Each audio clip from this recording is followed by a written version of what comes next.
ಮೊದಲು ಅಪ್ಪ ಎಲ್ಲ ಮಾಡ್ತಿದ್ರು, ಈಗ ಅವರಿಗೆ ಕೂಡ ಸ್ವಲ್ಪ ಕಷ್ಟ ಆಗ್ತದೆ ಅಂತ ನಾವು ಕೂಡ ಸಹಾಯ ಮಾಡ್ತೇವೆ. ನಾವು ಕೂಡ ಮಾಡ್ತಾ ಇದ್ದೇವೆ. ಫೋನ್ ಸಾಕೋದಂದರೆ ತುಂಬ ಕಷ್ಟದ ಕೆಲಸ ಇದು. ಜನ ಸಿಗೋದು ತುಂಬ ಕಷ್ಟ.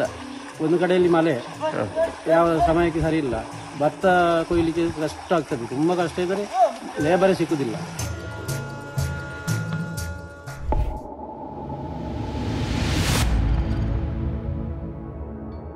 ತಂತ್ರಜ್ಞಾನ ಯುಗದಲ್ಲಿಯೂ ಸಾಂಪ್ರದಾಯಿಕ ಕೃಷಿ ಪಾಲಿಸುವುದು ಅಪರೂಪ.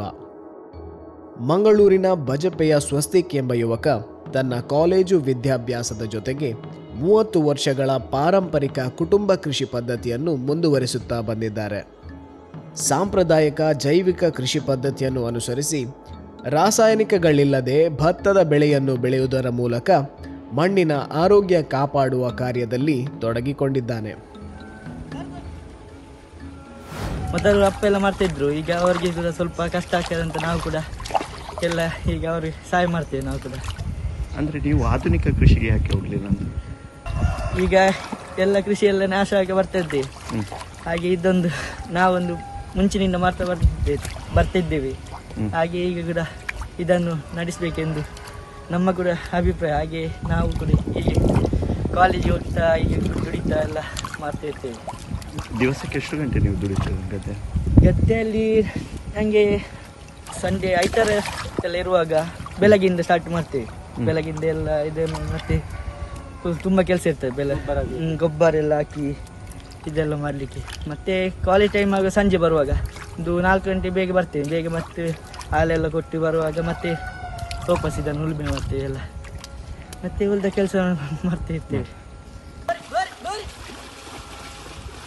ಯಾಂತ್ರಿಕ ಕೃಷಿಯ ಪರಿಣಾಮವಾಗಿ ಪರಿಸರಕ್ಕೆ ಉಂಟಾಗುತ್ತಿರುವ ಹಾನಿಯ ನಡುವೆಯೂ ಇಂತಹ ಶುದ್ಧ ಮನೆ ಕೃಷಿ ಮಾದರಿಯಾಗಿದೆ.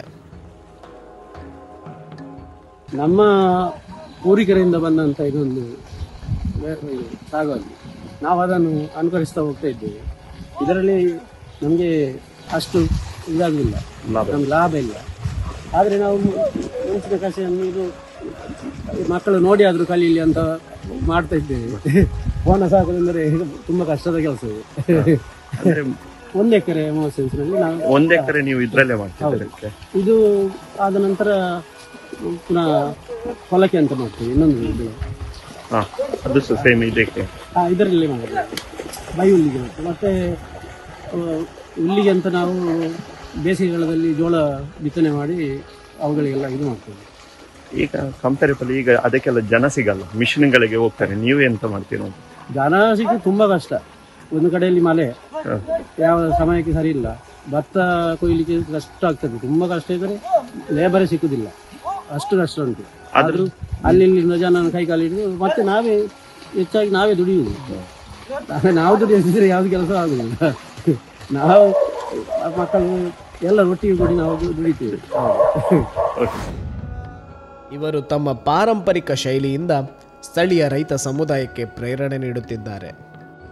ಯಾಂತ್ರಿಕ ಕೃಷಿಯಿಂದ ಪರಿಸರ ಹಾನಿಯಾಗುತ್ತಿರುವ ಈ ಕಾಲದಲ್ಲಿ ಇಂತಹ ಉದಾಹರಣೆಗಳು ನಿಜಕ್ಕೂ ಮಾದರಿ.